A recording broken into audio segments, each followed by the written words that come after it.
নমস্কার, mixed two মিডিয়ায় তোমাদের প্রত্যেককে স্বাগত।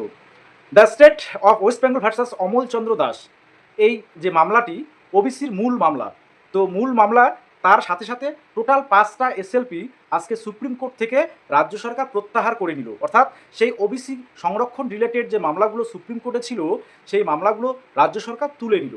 তো এর ফলে কি হবে বা অনগোয়িং প্রসেসগুলোর উপর কী প্রভাব পড়তে চলেছে, বা স্টাফ নার্স রিক্রুটমেন্টের বিজ্ঞপ্তি সেটা যেমন দ্রুত আসতে চলেছে, সেটা এক প্রকার বলাই যায়। তো অন্যান্য যে রিক্রুটমেন্টগুলো, যেমন স্কুল সার্ভিস কমিশনের অনগোয়িং প্রসেস হিসাবে SLST 2, পাশাপাশি গ্রুপ সি, গ্রুপ ডি এবং হেলথ ডিপার্টমেন্টের CHO রিক্রুটমেন্ট, CHA রিক্রুটমেন্ট, পাশাপাশি ANM তোমরা যারা 2023-25 কমপ্লিট করেছো, তোমাদের সার্টিফিকেটগুলো, যাদের ওবিসি সার্টিফিকেটগুলো ইনভ্যালিড হয়ে গেল, তো সেক্ষেত্রে তোমাদের প্লেসমেন্টের ক্ষেত্রে কোনো অসুবিধা হবে কি না, সমস্ত বিষয়গুলো আজকের এই ভিডিওর মাধ্যমে আমি শেয়ার করছি। অবশ্যই ফার্স্ট টাইম তোমরা যারা আছো, চ্যানেলটিকে সাবস্ক্রাইব করবে এবং ভিডিওটা প্রচুর পরিমাণে শেয়ার করবে, আর অবশ্যই একটা হাইপ করবে, ঠিক আছে? দেখো, প্রথম কথা হচ্ছে নিয়োগের দরজা সেটা কিন্তু এক প্রকার আজ থেকে খুলে গেল। অর্থাৎ ওবিসি নিয়ে আর কোনো সংকট রইল না, কারণ রাজ্য সরকার ওবিসি মামলাটা সুপ্রিম কোর্ট থেকে আজ প্রত্যাহার করে নিলেন এবং এর ফলে যে নিয়োগ প্রক্রিয়াগুলো ভবিষ্যতে হবে, সেই নিয়োগ প্রক্রিয়াতে ওবিসি নিয়ে আর কোনো জটিলতা সৃষ্টি আপাতভাবে হচ্ছে না।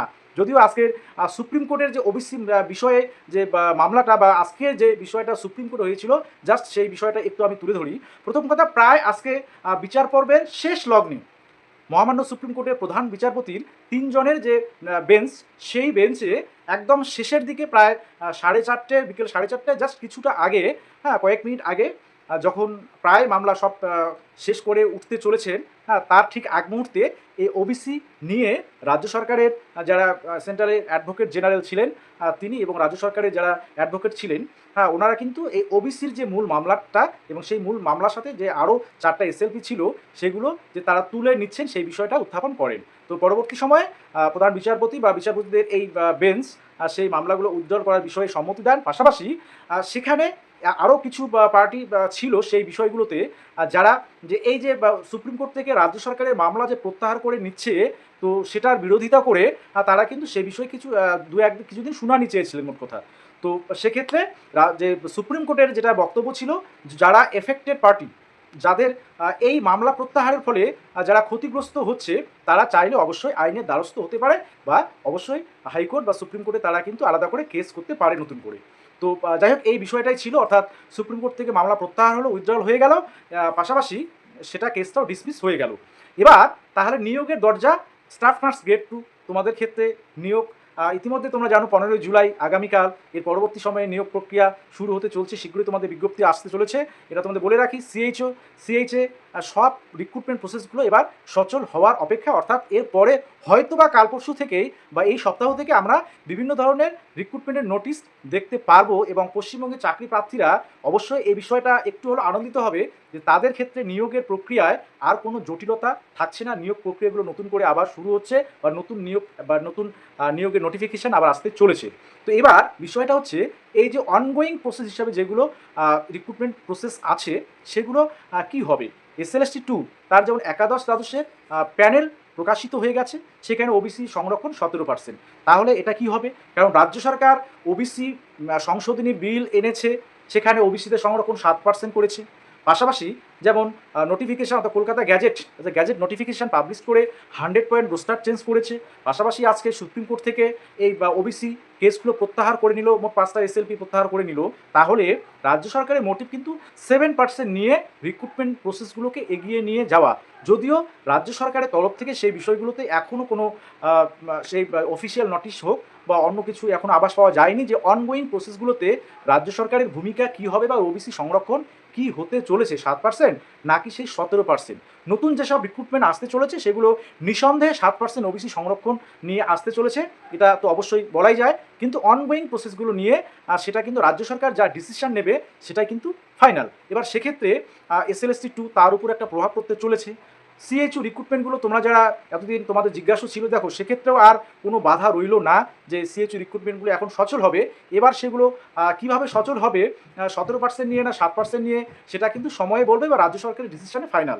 আবার অন্যদিকে তোমরা অনেকে যারা এএনএম এর ক্যান্ডিডেট আছো, 23-25 কমপ্লিট করেছে, তোমাদের প্লেসমেন্টের বিষয়ে অনেকে তোমরা বলেছো যে আমাদের যাদের ওবিসি যে সার্টিফিকেট অর্থাৎ রিজার্ভেশনের সার্টিফিকেট সেটা ইনভ্যালিড হয়ে গেল, তো আমাদের প্লেসমেন্টের ক্ষেত্রে কোনো অসুবিধা হবে কিনা। দেখো এএনএম তোমাদের এএনএম কোর্স কমপ্লিট করার পরে টোটাল প্লেসমেন্ট গভর্নমেন্ট দিয়ে থাকে।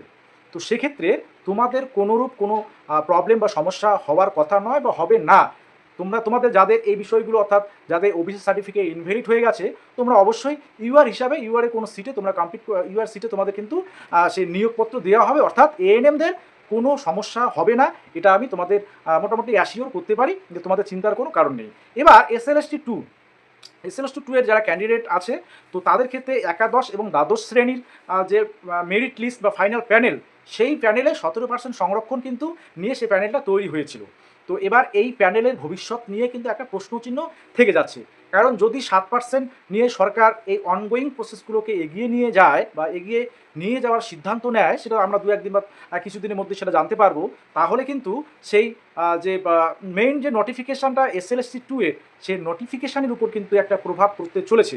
কারণ নোটিফিকেশানে স্পষ্টত বলা ছিল যে সেখানে ওবিসি রিজার্ভেশন সেটা 17%, সেই যে 100 পয়েন্ট রোস্টার তখনকার যেটা ছিল সেই রোস্টার মেনে নোটিফিকেশানটা হয়েছিল।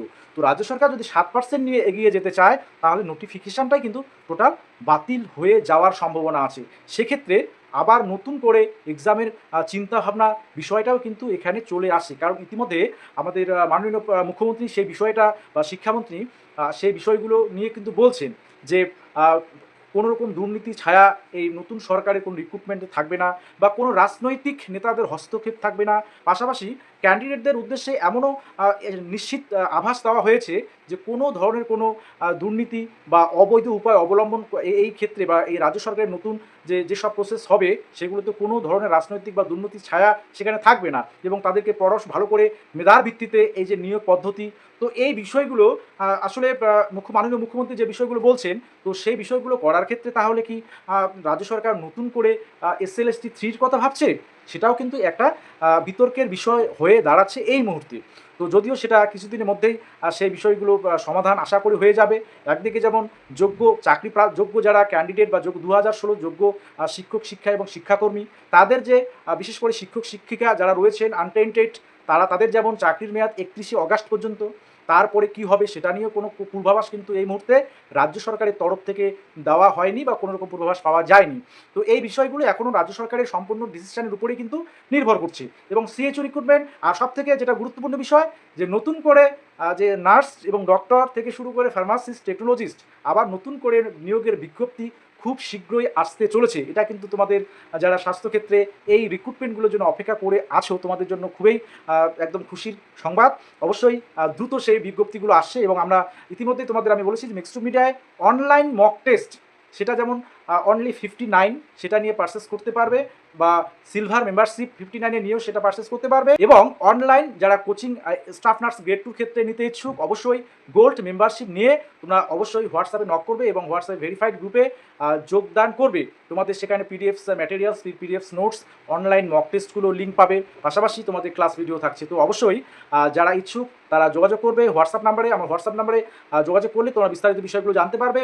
এবং পাশাপাশি এটাও তোমাদের বলে রাখি যে আগামী দিনে যেসব আপডেটগুলো আসবে, দ্রুত সেই আপডেটগুলো তোমরা কিন্তু মিক্সড মিডিয়ায় পেয়ে যাবে। এবং যদি কারো কোনো বিষয়ে তোমাদের কোয়ারিজ থাকে, অবশ্যই কমেন্ট বক্সে কমেন্ট করে জানাতে পারো। সকলে ভালো থাকবে এবং সুস্থ থাকবে।